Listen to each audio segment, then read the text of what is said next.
Welcome to the Shepherd's Pie, a slice of hope to raise faithful kids, where we focus on topics that impact young people today. I'm Antony Barone Kolenk. I'm a father of five who served in the Air Force for 21 years. I'm now a law professor and a columnist for Practical Homeschooling magazine. I'm also the author of The Harwood Mysteries, an inspirational medieval fiction series for kids aged 10 and up.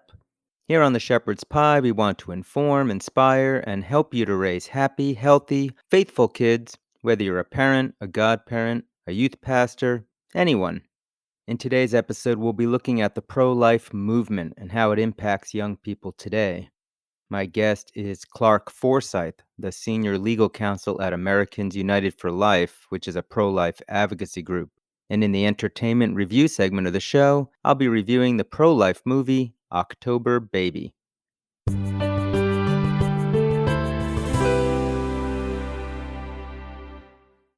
Anyone who's gotten pregnant in the United States of America sometime in the past 50 years has had an essential question presented to them. Should I keep my baby? Now, for most people, especially for married couples in a stable relationship, that question probably isn't even contemplated because we recognize the joy and the incredible miracle of a new life, this new baby human that is forming within the womb. But for some people, especially women who are poor or single or teenagers, that question comes with a terrifying temptation. If I get an abortion, maybe my life can keep going on as before, without change or uncertainty. We know that temptation is a lie. Nobody's life remains unchanged once they've been pregnant, no matter what decision they make. But thanks to the U.S. Supreme Court and its infamous Roe v. Wade decision in 1973, our society and our laws have placed the entire focus on the woman and the impact of the pregnancy on her medical condition, her emotional well-being, her economic situation. And it is correct that we should be concerned about those things. But our society doesn't focus, for instance, on the father or his rights. And most shockingly, it does not focus on the life of the unborn child within the womb, who literally has everything to lose in the woman's decision, life itself. Now, those of us who know teenagers or who were teenagers faced with this difficult question, we realize just how important it is for young people today to encounter this pro-life issue at an early enough age so they can understand the value of every human life, especially the most vulnerable. In our interview segment today, I speak with Clark Forsyth, who knows a lot about this issue because he's been in the trenches of the pro-life movement, both as an attorney and as an advocate for over 36 years. We'll talk about why this pro-life question is so important for our youth to encounter today, and Clark will give us some insights into the current pro-life movement.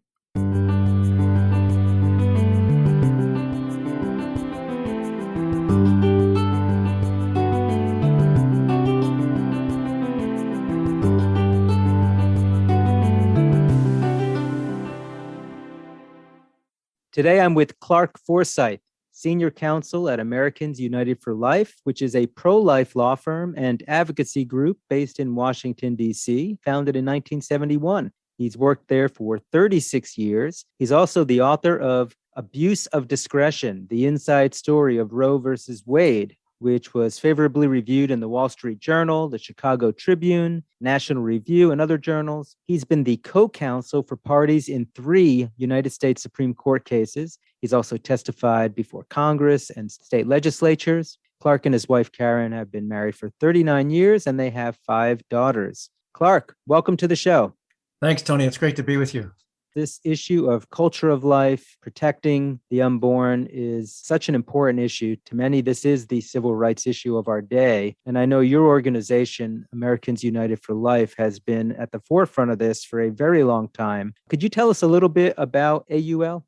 Sure. As you mentioned, this is AUL's 50th anniversary. We speak for human rights issues across the spectrum. One way of thinking about our mission is that we seek comprehensive legal protection for human life from conception to natural death. So we work in the courts and the legislatures, in public education, the media. I feel lucky to be involved in the work at this time. It's an exciting time. I know you've seen a lot of cases over the course of your career involving abortion, which will be my main focus for today. Are there a lot of cases that you've seen that actually involve young people? Young people, college age people, high school girls get abortions and are targeted for abortion. They are certainly involved not only in abortions day in and day out, but in these cases, because some of these cases involve parental notice laws, parental consent laws. They are very much involved in the abortion issue and have been affected and impacted by the abortion issue. You know, what always amazes me is how freely available abortion and contraception is to our young girls today without parents even having any say or knowledge. Could you speak to that a minute, just so our listeners get a sense of what's going on in that area? Parents have had a great deal of authority over the medical care of their children, their minor children, for centuries. But in the last, I'd say 40, 50 years, there's been a big gap in that area when it comes to sexuality, reproduction, which includes contraception and abortion. A parent may still need to give consent if their minor child needs an aspirin in the local public school, but parents are largely excluded from that area in many states. It's a serious problem and a serious undermining of parental authority and involvement. Yeah, and it's remarkable to me that that's the norm in a lot of places. So I sometimes hear people say that the generation of young people today is more pro-life than our generation or our parents' generation even. I do see polling data. I also see it in various events. Obviously, the annual March for Life in DC shows a very energetic youth participation. It's a huge event, and youth make up a big part of it. And why do you think that might be, that our kids are more pro-life than we are these days?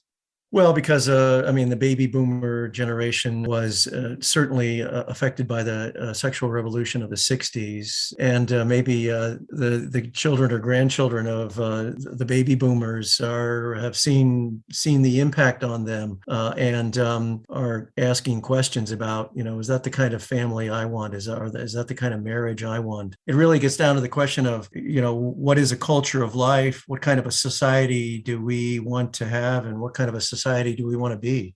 When I hear you speak about this, it's clear that this is a passion of yours, fighting for these pro-life issues and developing a culture of life. Can you speak a little bit to what brought you into the movement and has led you to stay this long?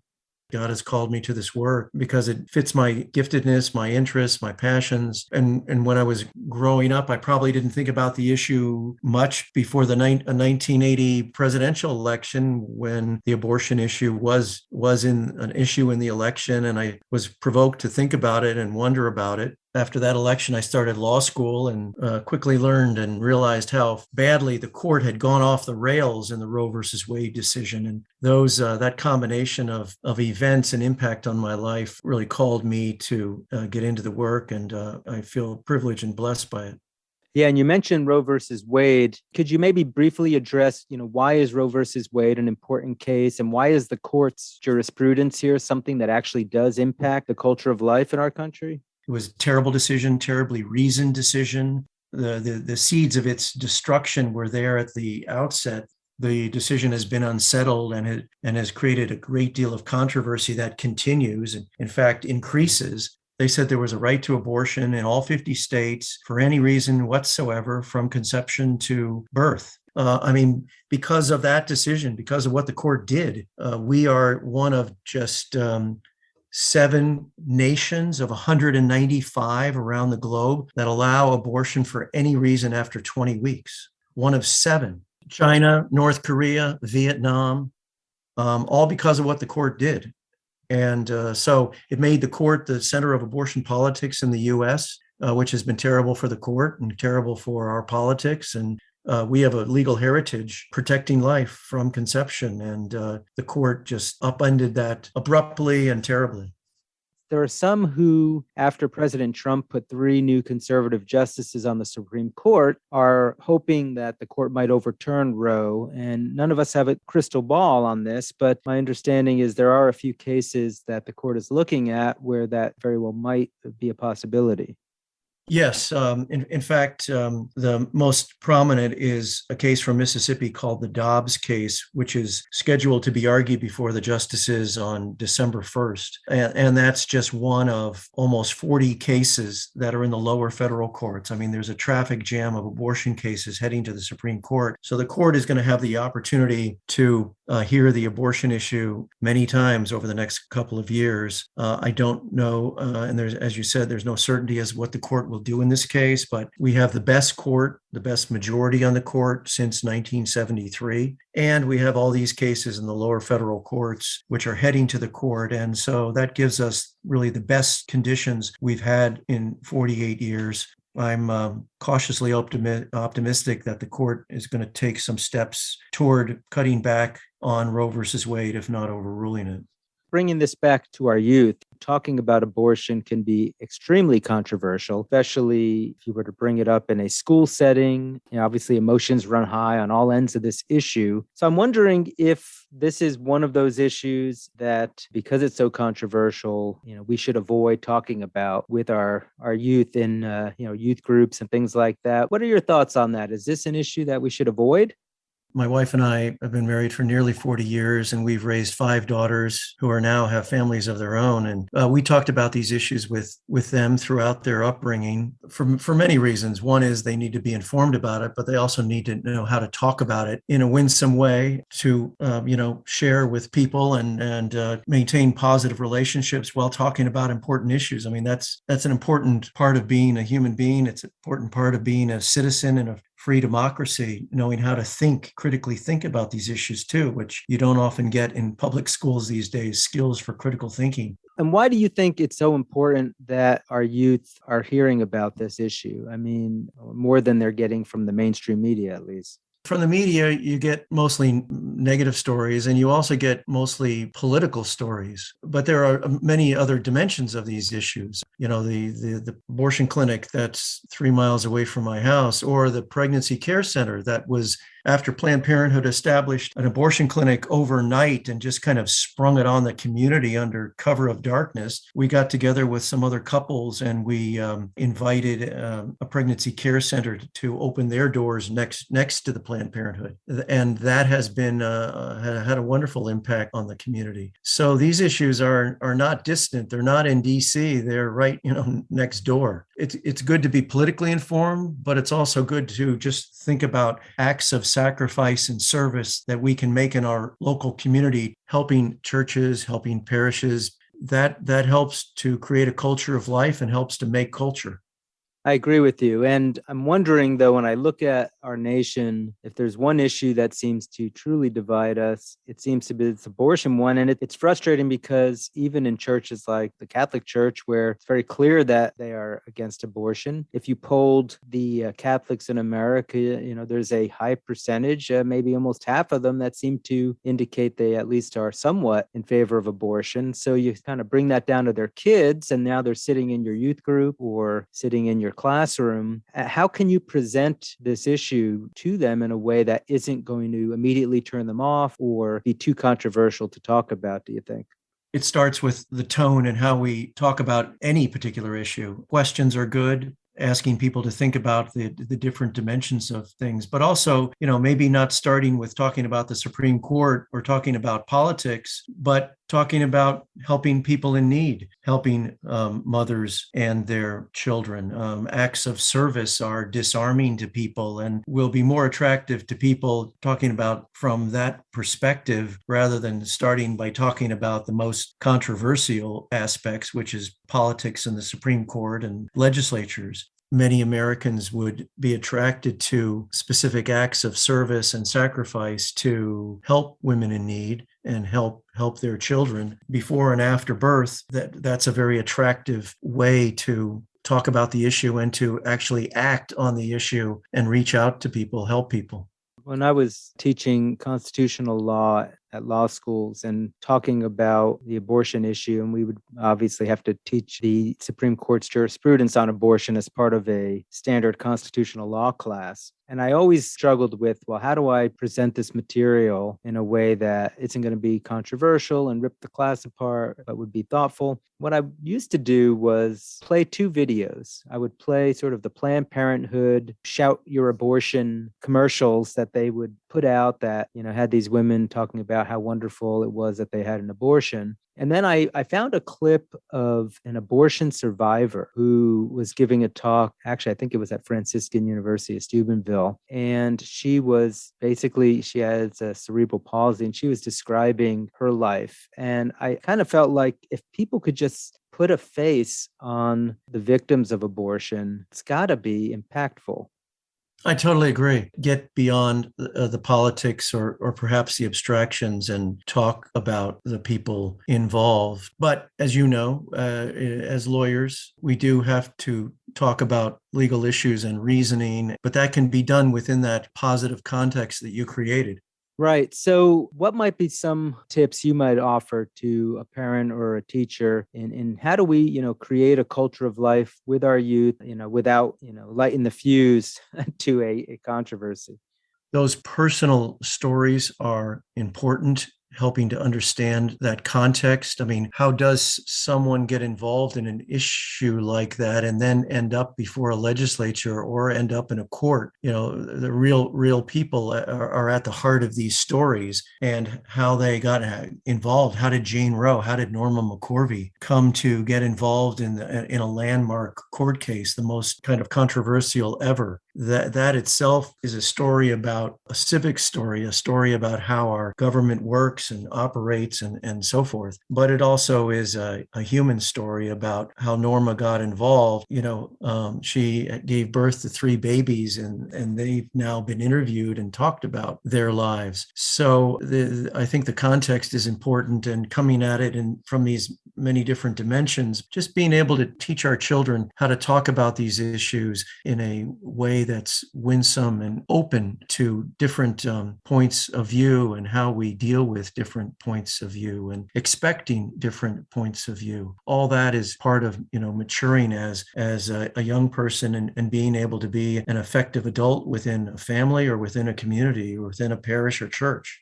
The other thing that I found was very impactful, especially with younger kids, is the stages of fetal development. And there are some companies that make these beautiful little embryos and fetus size, actual size dolls, essentially. And we used to put them out sometimes for our pro-life ministry at the back of the church or something. And you could see with the little kids as they're handling them, you don't have to say anything. You don't have to teach them anything. Just their recognition that this is what is growing inside the woman. At some point, you would think just their natural conscience kicks in.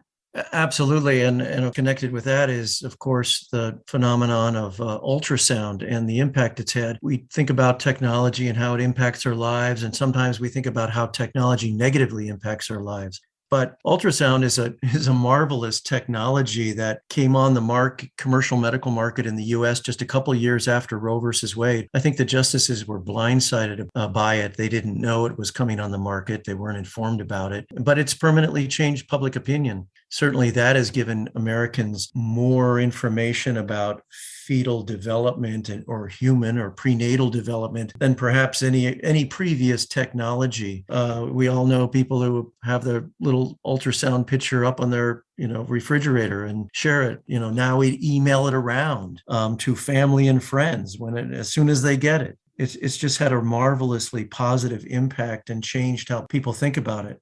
In fact, isn't that one of the strategies that groups like yours have been advocating in recent years, is to pass regulations so that before a woman would get an abortion, she should at least have the opportunity to look at an ultrasound of her child? Because I think the statistics bear out that when women are confronted with the reality of their baby in their womb, they will choose life more frequently. Yes, I mean, as you know, there's a fundamental principle of informed consent for medical procedures. If you're talking about an abortion, and the ultrasound needs to be part of that, if that technology exists and provides a unique window into what's happening in prenatal development, it has to be part of the informed consent process. How can a woman really be truly and fully informed without access to ultrasound? Yeah, and I think Justice O'Connor, I want to say it might even be in Casey, she might have talked about if a woman is not fully informed and then she gets the abortion, the trauma later on when she, learns some of these facts might be very detrimental to her health. So there would be another reason to do that. Yes, that was in the plurality opinion by Justices O'Connor, Souter, and Kennedy, and the Casey opinion decision in 1992. And it was a remarkable admission by them. Especially because they left the holding of Roe intact. So at the same time as they're recognizing this, they're allowing this system to be perpetuated. But as we're heading into the end of the interview, if people are really interested in Americans United for Life, how they can support them, or even are there ways for their youth to get involved? Can you speak to that? Sure, the best way to start is to go to our website for Americans United for Life, which is www.aul.org, where they can see the comprehensive nature of our work on creating a pro-life public policy in the United States, state by state. We're planning on January 1, 2022, to launch a new platform that allows people in any state to find out about bills affecting life in their state legislature, how to support them, how to contact their public officials, and we're very excited to see this helping people get involved and make an impact. That's excellent. And that is something that youth can really tune into also. All right, last thing, you mentioned your Roe book. Tell us a little bit more about, some of the books, or especially that one that you've written, and how our listeners might get a hold of that. I would encourage your listeners to take a look at my book, Abuse of Discretion, the Inside Story of Roe versus Wade, because I present all the detail as to how the court went off the rails, abused the process, disregarded a lot of precedent, a lot of rules to declare a right to abortion and sweep away the abortion laws. Well, and I'm assuming they can get that on Amazon or anywhere else. Yep, it's published by Encounter Books in 2013, but obviously the easiest and least expensive way to get it is through Amazon. Wonderful. Clark, there are so many other pro-life issues, as you mentioned, that are important to youth, and I hope you'll consider coming back on the show sometime in the future, and we could focus on one of those also. But in the meantime, I just want to say thank you for your time today. This has been super informative, and I really appreciate you taking the time out for this. Thanks, Tony. Be delighted to come back and talk more.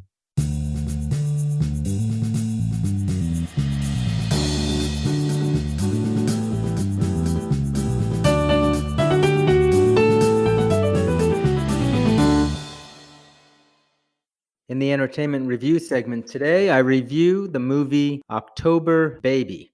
October is often pro-life month in many churches around the nation, so it would make sense that a pro-life movie would also bear the title October in it. And October Baby is very much a pro-life movie that I highly recommend for especially older teens, but also some younger teens who might be able to deal with the heavy subject matter in the movie.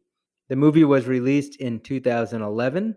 It received negative reviews by the critics, but wonderful praise by the audiences, and I can see why. The movie is wonderfully done. This is a movie that every teenager ought to see.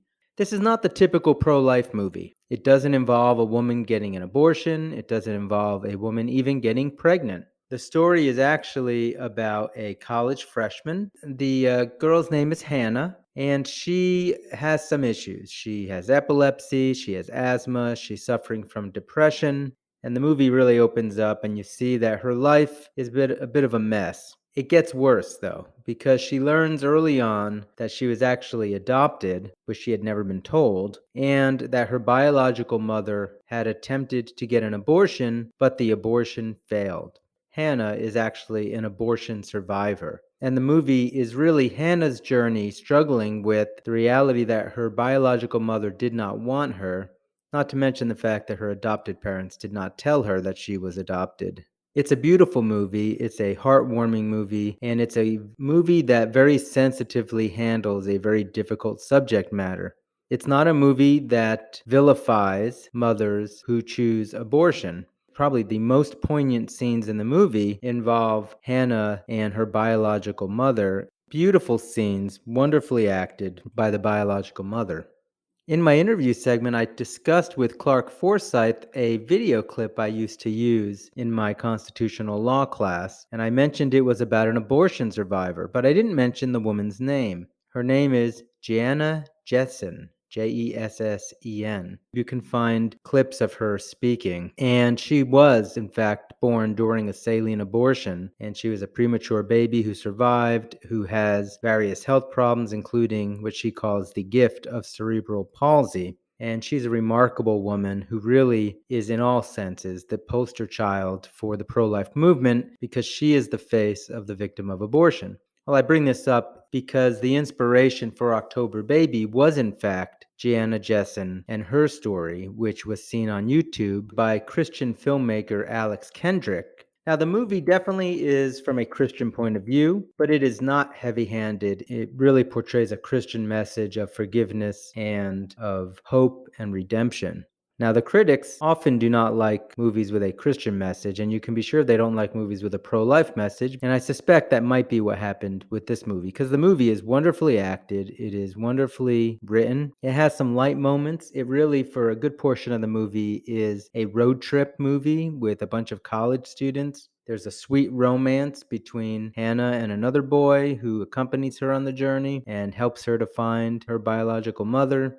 It definitely portrays Hannah as a troubled teenager with emotional issues related to her own self-esteem and her own self-worth. And it is some very deep subject matter. And for that reason, and that reason alone, parents of younger teenagers or children might want to hold off a few years before having them see this movie, or definitely watch it together with them. Because although there's nothing objectionable in language or sex or anything like that, it deals with some very heavy content involving a girl whose mother attempted to abort her as a baby. So that's a message that different parents will want to present at different times. Once again, it's a great movie, and although it was made in 2011, it is a movie that should be required watching for every teenager, and that is why I so highly recommend it today.